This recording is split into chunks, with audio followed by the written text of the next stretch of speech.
plus haut est ce que Dieu a fait pour moi.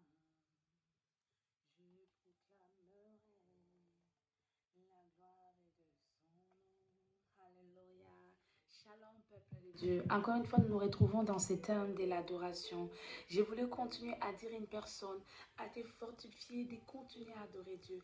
Dieu aime lorsque tu l'adores. Dieu est jaloux. Il est tellement jaloux que personne t'empêche de l'adorer. Alors, continue de l'adorer. Et ce soir, je te conduis à dire à une personne, nous allons lire dans le livre de 2 Samuel 6.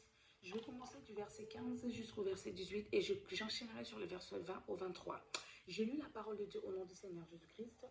Amen. La parole de Dieu nous dit, ainsi David et tout le peuple d'Israël transportèrent le coffre de l'Éternel en poussant des cris de joie et en faisant résonner les corps. Lorsque le coffre de l'Éternel arriva dans la cité de David, Michal, la fille de Saoul, regardait par la fenêtre. Elle vit le roi David sauter et danser devant l'Éternel. Alors elle conçut de mépris pour lui dans son cœur.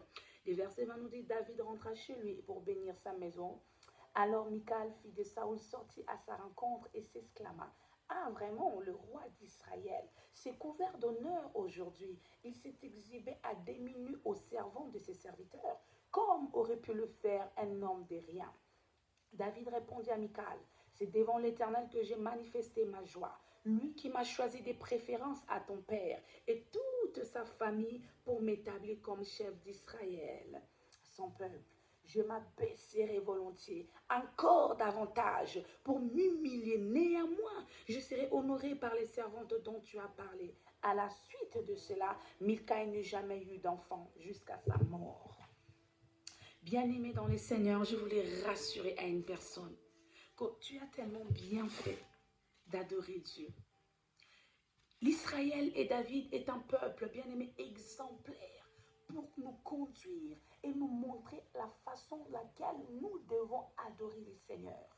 Avec des cris de joie, en dansant, en chantant. Beaucoup aujourd'hui à l'église, il y a des gens qui bombent. Ils n'ont pas envie, mais moi je voulais te dire, tu ne peux pas bomber parce que tu n'adores pas la personne qui est en face de toi. Tu adores ton Dieu.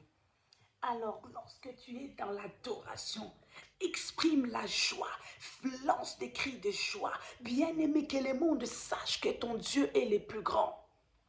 Avec amour et joie, tu danses et tu le célèbres.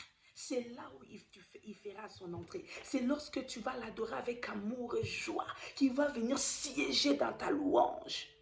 Et pour finir, toi qui as l'habitude d'empêcher les enfants de Dieu d'adorer les seigneurs, oh, je voulais te dire, tu risques de finir comme Michal.